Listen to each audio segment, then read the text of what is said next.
के स्टाफ को डिस्ट्रीब्यूट नहीं किया गया। इलेक्शन कमीशन की तरफ से आरोप लगाया गया है कि हमने फोर्स वहाँ पर दे दिया था, लेकिन उन्होंने सही तरीके से उन्होंने मॉनिटरिंग नहीं किया। आप जैसा बोल रहे हैं कि जैसे 50% सेंट्रल फोर्स वहाँ पर आना चाहिए, 50% स्टेट फोर्स। आप लोगों की तरफ से कंट्रोल रूम बनाया गया था, फोन बजते रह गया, किसी ने कोई रिसीव नहीं किया।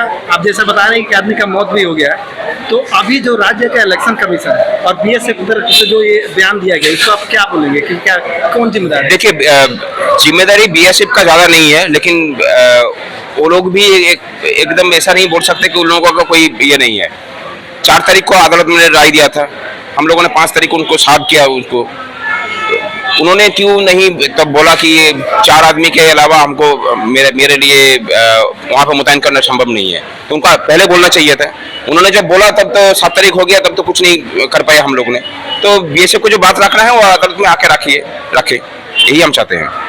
लेकिन हमारा नज़र से मूल जिम्मेदार इलेक्शन कमीशन है। इलेक्शन कमीशन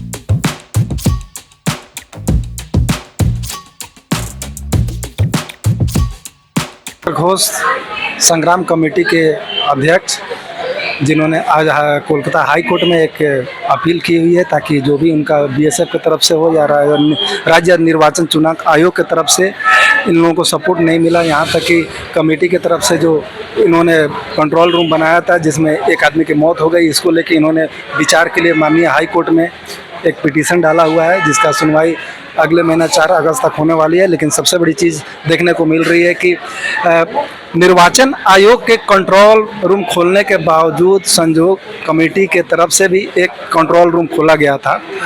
7 तारीख को रात को 11 बजे के बाद उस कंट्रोल रूम का क्या हालत हुआ ये पूरा दुनिया ने देख रहा है। यहाँ तक कि बंगाल में भी चुनाव की स्थिति कंप्लीट होने के बाद, निर्वाचन काउंटिंग होने के बाद भी अभी क्या जस की तस स्थिति बनी हुई है। इसी मुद्दे को हमने जब देखा और भास्कर घोष से जब बात किया कि आखिर ये क्या वजह थी, आपने किसको किसको पार्टी बनाया, कि क्या सेंट्रल को भी पार्टी बनाया है, स्टेट तो पार्टी है, क्या इसमें सेंट्रल को भी बताया गया? तो उन्होंने बोला कि हाँ, दोनों से रिपोर्ट मांगी गई है कि आखिर जिस हिसाब से माननीय हाई कोर्ट ने निर्देश दिया था कि आधा सेंट्रल फोर्सेस होगी, आधा स्टेट की फोर्सेस होगी, उनके आदेश के बाद भी इसका पालन क्यों नहीं किया गया? क्योंकि जितने भी संवेदनशील बूथ थे पंचायत इलेक्शन में, पश्चिम बंगाल के जितने भी संवेदनशील बूथ थे वहाँ पर उस टाइम न तो स्टेट की पुलिस थी और न सेंट्रल की पुलिस थी। यहाँ तक कि बीएसएफ की तरफ से भी एक माननीय हाई कोर्ट में एक पिटीशन डाला हुआ है, लगभग 541 पेज का पिटीशन उसमें दिया हुआ है और उन्होंने उसमें क्लियर किया हुआ है कि हमने तय सीमा के अनुसार तय समय पर अपने फोर्स को यहाँ पर अलॉट कर दिया गया था, लेकिन निर्वाचन आयोग की तरफ से अभी तक उनको सही तरीक़ा से जो भी इलाका संवेदनशील बूथ था उनको वहाँ पर उन लोगों को भेजा नहीं गया। इसमें हमारी गलती नहीं है। और इसके बाद उन्होंने जहाँ जहाँ बोला था वहाँ पर समय सीमा के अनुसार उन्होंने फोर्स को बहाल करने के लिए अपने तरफ से भरसक प्रयास किया था, वहाँ पर भेजा गया था, लेकिन वहाँ पर ऐसा नहीं किया गया।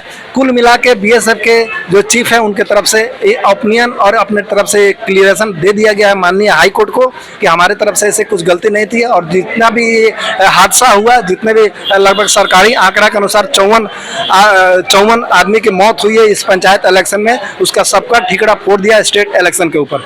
अब देखना है कि 4 अगस्त के बाद माननीय हाई कोर्ट किसके फेवर में क्या फैसला सुनाता है। क्या निर्वाचन आयोग को फिर से कटघरे में खड़ा करेगा, क्या फिर से उनके साथ सवाल जवाब होगा, या ये जो बंगाल में पंचायत चुनाव के साथ जो 54 मौतें हुई है इसका जिम्मेदार क्या इलेक्शन कमीशन लेगा या स्टेट गवर्नमेंट लेगा? अब देखना है कि आने वाले टाइम में 4 अगस्त को माननीय हाई कोर्ट किसके फेवर में फैसला देता है और किसके फेवर में नहीं, ये तो 4 अगस्त को ही पता चल पाएगा। लेकिन जब इस मुद्दे पर हमने भास्कर घोष से बात किया कि जब सेंट्रल के तरफ से, जब माननीय हाई कोर्ट के तरफ से जब बोला गया था स्टेट गवर्नमेंट को और स्टेट निर्वाचन आयोग को कि आप आधा सेंट्रल फोर्सेस को वहाँ पर लाइए और आधा स्टेट फोर्सेस को लाइए, जो भी पश्चिम बंगाल में जो भी पंचायत के संवेदनशील बूथ है, तो इसके बारे में जब उनसे क्या कहा गया कि जो भी आपके पोलिंग ऑफिसर थे, जहाँ पर आप वोट कराने के लिए गए थे, वहाँ पर क्या ऐसा सिचुएशन था कि स्टेट की पुलिस और सेंट्रल की पुलिस थी?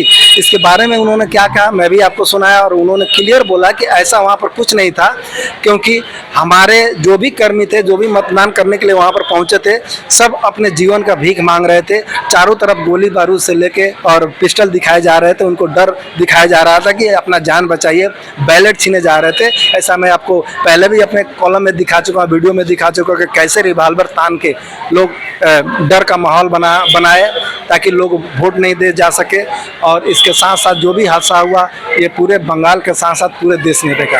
अब देखना ये है कि 4 अगस्त को भास्कर घोष के अपील पर माननीय हाई कोर्ट क्या विचार देता है, क्या आदेश पालन करता है, ये तो वक्त ही बताएगा। लेकिन फिलहाल अभी जो पंचायत इलेक्शन ख़त्म होने के बाद भी बंगाल की धरती पर अभी भी इस इलेक्शन को लेके बहुत ऐसे जो संवेदनशील बूथ थे, वहाँ भी लोग अभी भी सदमे में जी रहे हैं। बहुत ऐसे लोग हैं जो अपना घर छोड़ के अभी भी बाहर रह रहे हैं, उनको भय सता रहा है कि कहीं जाने के बाद उनकी बेकार मौत ना हो जाए। और इसके साथ अभी आपको बता रहे थे कि कैसे भांगड़ में काउंटिंग के बाद भी 3 आईएसएफ कार्यकर्ताओं की और 3 जो जीते पंचायत इलेक्शन में जो जीते थे उनकी मौत हो गई। इसको लेकर नौशाद सिद्दीकी को बार बार उनके अपने एरिया में जाने के लिए रोका जा रहा है, और रोकने के साथ साथ वहाँ पर 144 का इंस्ट्रक्शन भी दिया हुआ है।